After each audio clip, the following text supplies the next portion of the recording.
এই ভিডিওটিতে আমরা আলোচনা করব জেরোফাইট নিয়ে। জেরোফাইট জিনিসটা কি সেটা সম্পর্কে আগে আমাদের বুঝতে হবে। আমরা মরুভূমির কথা অবশ্যই শুনেছি। মরুভূমিতে প্রচণ্ড গরম থাকে, সেখানে আর্দ্রতা অনেক কম থাকে, সেখানে বৃষ্টিপাতের পরিমাণ অনেক কম। এই সকল বিষয়ে আমরা মোটামুটি জানি, কিন্তু কখনো কি আমরা ভেবে দেখেছি সেখানে আসলে কোনো প্রাণী বা উদ্ভিদ কি আছে কিনা? অবশ্যই আছে। সেই জায়গাগুলোতে আমরা উদ্ভিদও দেখতে পাই, প্রাণীও দেখতে পাই। তো সেই মরু অঞ্চলে যে সকল উদ্ভিদ আমরা দেখতে পাই তাদেরকে আমরা বলে থাকি জেরোফাইট। এই ভিডিওটিতে আমরা দেখে নিব জেরোফাইটের আসলে কি কি বৈশিষ্ট্য রয়েছে। প্রথমেই আছে তাদের আকার ছোট ধরনের হয়।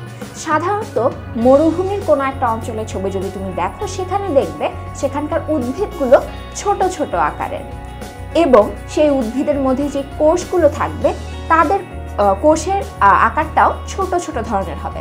কারণ হচ্ছে তাদের দেহে যেহেতু পানি কম, তাই তাদের সাইটোপ্লাজম খুব বেশি পরিমাণে থাকবে না, তাদের কোষগুলো ছোট আকৃতির হবে।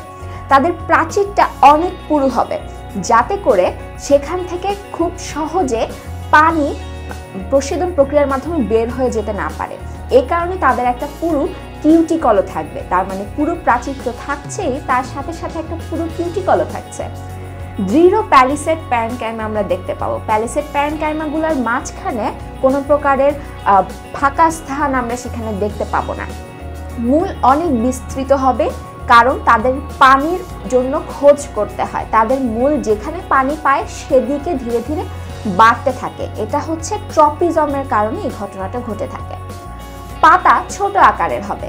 পাতা ছোট হলে যেটা সুবিধা, পাতা ছোট হলে সেখানে পত্ররন্ধ্রের পরিমাণ কম থাকবে, এর ফলে প্রস্বেদন কম হবে, পানির অপচয় কম হবে। এবং একই সাথে পাতা যদি ছোট হয় সেখানে কোষের পরিমাণও কম থাকবে, সেই কোষের জন্য প্রয়োজনীয় পানির পরিমাণও কম লাগবে।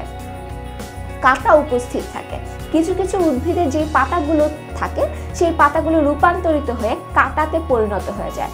যখন তারা কাঁটা হিসেবে পরিণত হয়ে যাচ্ছে, তখন কিন্তু তাদের ভেতরকার যে গঠন, সেই গঠনটা ধীরে ধীরে আলাদা হয়ে যাচ্ছে। তখন তাদের মধ্যে আর সেরকম পত্ররন্ধ্র থাকছে না, তাদের প্রাচীরটা আরও বেশি পুরু হয়ে যাচ্ছে। তার মানে হচ্ছে যখন তারা কাঁটাতে পরিণত হচ্ছে, তখন কিন্তু প্রস্বেদন প্রক্রিয়াটা আর ওই অংশটাতে হচ্ছেই না। আর পাতা এবং কাণ্ড রসালো ধরনের হয়, কারণ তারা তাদের দেহের মধ্যে পানি সঞ্চয় করে রাখে। পানি সঞ্চয় করে রাখার কারণে তাদের পাতার যে সকল কোষ রয়েছে, পাতার যে সকল ভ্যাকিউল রয়েছে বা কোষ গহ্বরগুলো রয়েছে কাণ্ডের মধ্যে যেখানে রয়েছে, যেখানেই তারা একটু ফাঁকা জায়গা পাচ্ছে, একটা আন্তঃকোষীয় স্থান পাচ্ছে, সেই জায়গাতেই তারা ধীরে ধীরে পানি শোষণ করে রেখে দিচ্ছে। এই জন্য তাদের পাতা কাণ্ড সবই রসালো ধরনের হচ্ছে। একই সাথে আমরা যদি একটা ছবি দেখে ফেলি, এই ছবিটার মধ্যে আমরা দেখতে পাচ্ছি কিউটিকলের স্তর রয়েছে এবং এইখানে রয়েছে প্যালিসেড প্যারেনকাইমার স্তরগুলো। আমরা দেখতে পাচ্ছি খুব স্পষ্টভাবে প্যালিসেড প্যারেনকাইমাগুলো অনেক ঘন ঘন ধরনের, এবং কোষগুলো কিন্তু অনেক চিকন এবং ছোট ছোট।